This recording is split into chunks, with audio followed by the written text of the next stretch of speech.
mesmerized with talent. I am concerned and consumed with mirroring a life that is reflective of truth. And so a lot of people just want to be seen. They want to feel important. They want to feel powerful.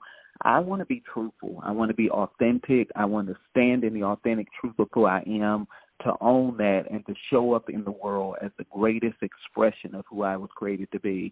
I want to steward influence well. I don't want to talk one thing and live another. I don't want to quote something that I have not put into practice and made a premise and foundational pillar of my life. I want to live the message. I want to breathe the message. I want to be the message. And I think that what's missing in the world today is we have a lot of championing a message and not a lot of mirroring it. You got to mirror the message. And in order to mirror the message, you have to marry the message. That means that you have to become one, or as I spoke about in a teaching that I did, indivisible. You have to become indivisible with the message that you're proclaiming. And so, in other words, it's much more important to value process than the vanity of performance. Let me say it again. It's much more important to value process than the vanity of performance. You know, as you move up in the world, as more success happens, as more opportunities come to you, you begin to realize that there is a vanity that comes with performance. And so there are rooms I enter, there are individuals I see, and when I see them on the stage, there is such a repulsive nature that I get from them. There's such a pride, arrogance, egotistical, opportunistic attitude and approach that they have that is just not productive for leadership and sustainable influence. And so they appear great before men, but they're private failures. There are so many things that they have not mastered or conquered in their lives that is going to ultimately sabotage their success if they don't address them. And so our potential is useless without self-mastery. Write that down. Our potential is useless without self-mastery. I believe that the reason that God put me on this planet was for empowerment. And everything that I do is geared towards the empowerment of humanity. And one of the greatest dimensions of empowerment is self-mastery. A lot of people say you have so much wisdom and so much insight. Where does this come from? Well, it comes from life. It comes from living and lived experiences and learning the lessons that life has been trying to teach me along the way. And as I have done this work, it brings a certain measure of self-mastery. And so when you encounter different individuals, you begin to see those that have really done the work versus those that have simply been promoted because they were talented or gifted. And so, yes, performance is great, but if you are not processed to the platform that you're performing on, your leadership and your influence is going to be unsustainable. And so it is impossible to dominate life without first dominating your own world. And this goes back to what I was just saying. We have a lot of people, they want to give a lot of advice, they want to give a lot of information, they want to claim mastery and expertise, but they haven't mastered their own lives. If you look at their world, they are imploding from the inside, and they're not doing the necessary things that are going to make the adjustments to fine-tune their lives to the place that they need to operate. And so we live in a culture that is addicted to inspiration and motivation. Everywhere you look, you see inspiration and motivation. And that's one of the things that I grapple with social media. My assistant and those that work close with me will tell you that there are seasons that I say, why am I on social media again, and should I stay on social media? And they say, yes, you should stay on social media. But it's so many messages coming and so many conflicting perspectives, and everybody has an opinion. And I'm not saying that there's anything wrong with it. I'm concerned because we are addicted to inspiration and motivation.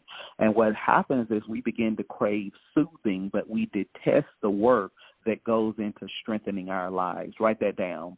We crave this soothing feeling about our lives, but we detest the work that goes into strengthening our lives. And so you got to do some work. It's not going to be easy work. It's going to be difficult. It's going to be hard. It's going to be challenging. It's going to be demanding. I always say that the most demanding thing in life is the demand of development. Write that down. The most demanding thing in the world is the demand of development, and very few people are willing to meet that demand. We'll meet all the other demands in our lives, but we won't meet the demand to develop because we know that it's going to cost us. And so you will never transform your life because of appeasing mediocrity. You transform your life by choosing to adjust your mindset. Let me say that again. You will never transform your life because of appeasing mediocrity. You transform your life by choosing to adjust your mindset. And so I believe that this series is so important because the betterment of your life requires the betterment of your mind.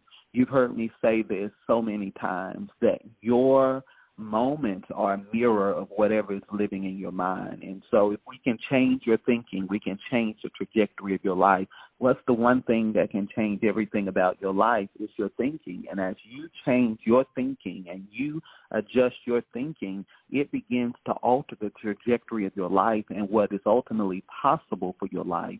And from the start of this series, I set out to be transparent and tactical in helping you make the shifts that will produce a better life. Ultimately, a fragile soul is not a free soul. And so we have a lot of fragile people at the forefronts of change and leadership and influence in the world, but they are not free. And so what happens is living fragile is not living free, and a whole life is cannot be built on a weak foundation. And so what happens is we got to begin to do the work of shoring up the foundation so that we can build something that is sustainable and built to last. Time to stop piecing our lives together and begin to understand that it's time to do the work to heal our lives once and for all. Let me say it again. It's time out for us piecing our lives back together, and it's time to make the decision to ultimately heal your life. This is what I know from experience. Some things need to be disregarded in order to break your way into the next dimension. Some things need to be disregarded in order to break your way into the next dimension. And some things are better off left broken in your life. Write that down. Some things are better off left broken in your life. I don't know if you're anything like me, but I'm one of those people that has tried to salvage things that I simply needed to release. I've tried to repair things that were irreparable. I've tried to mend things that were beyond being mended. And there comes a time in your life where you just have to let certain things go. You have to close the chapter and make the decision that you're going to move on with your life. Some things do not belong in the blueprint of a better life.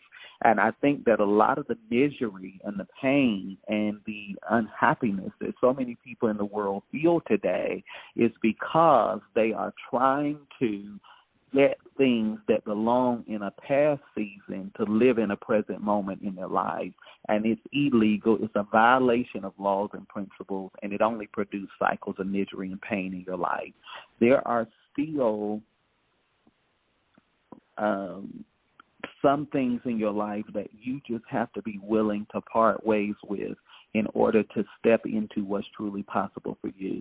We're still dealing with the second pillar to growth, and this is the pillar of belief. And so what we have to understand is that these persistent thoughts and destructive patterns are threats to progress for a moment.